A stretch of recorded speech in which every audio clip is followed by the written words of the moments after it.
Welcome to Worship Tutorials. Today we have new patches, captures, and presets available based on a 1997. That is the Sampson-era Matchless of Matchless. This is a Lightning in a 210 combo. It's red. Nick, what's the deal with us and red Matchlesses? I'm not too sure, man. They sound better. That's why we got it. Amen. Now we are told, I haven't confirmed this with the man himself, but we are told that this amp, this particular Lightning, was formerly owned by Sir James Duke himself. So, James, if you're watching, and I'm just going to assume that you are, please let us know. Did you own this amp at one point? That's pretty cool. You can own a piece of this history as well, whether it's in the form of Line 6 HX, Fractal, Quad Cortex, Tonex, Kemper, Headrush Prime, all of it available below. We have captured the essence of this amplifier and put it into these digital units. So let's talk a bit about the amp. The Lightning is a 15-watt amplifier from Matchless. They still make them.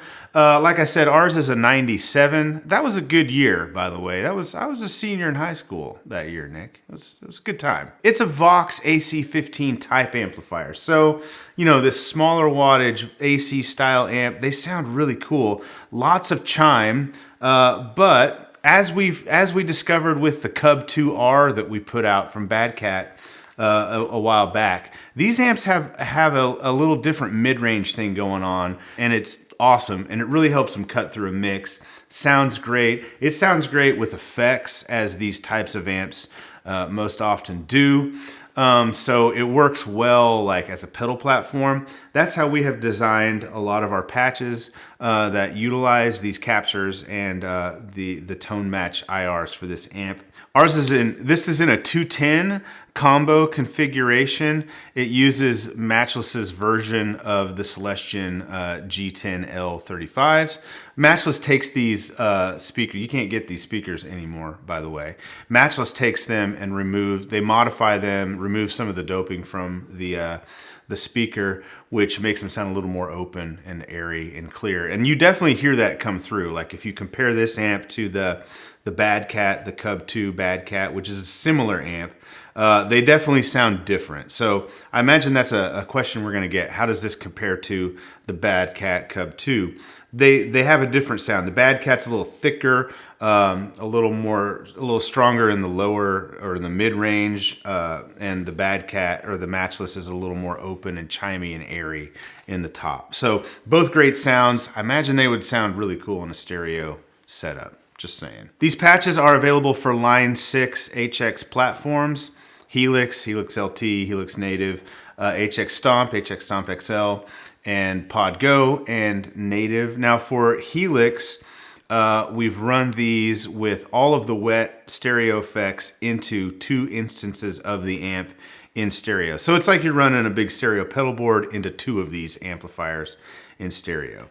For HX Stomp, we've got it set the same way. So if you want to run your board into the HX Stomp and use it as amps, you can. If you want to make more of a all-in-one type patch, you can remove one set of those amp and IR blocks and then put more effects in. It's going to sound the same. It just won't give you the stereo image.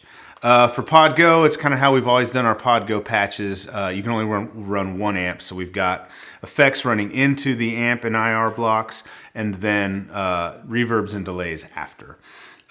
With Pod Go and HX Stomp, you're going to get additional presets that contain all of the dialed-in effects blocks from the Helix patch. For Fractal, it's much the same way. The Axe FX3 and FM9 presets are set up the same way the Helix presets are, with all of the effects running into 2 of the amps in stereo at the end of the chain. FM3 has the amp and IR sort of in the middle, effects running in, reverbs and delays after. For Kemper and Tonex and Quad Cortex, we've captured the amp throughout the entire gain range of the amp, so you're going to get multiple captures and profiles of the amplifier. For Kemper, we've included sort of all-in-one performances for both single coil and humbucker guitars. Same for Quad Cortex as well. You're going to get presets and captures for Quad Cortex. And for Headrush Prime, we've included a clone of the amp at sort of its sweet spot, our favorite settings, and then we've built presets around that for you. Again, all of that is linked below. James Duke, that is. James, I await your email. Let us know if you've used this amp before. That would be super cool to find out. I don't think James Duke is really watching these videos, but you know, maybe he picked up a Pod Go and that's what's going to be his live rig from now on. We'll see. All right. Subscribe if you haven't already. We'll see you in the next one. Bye.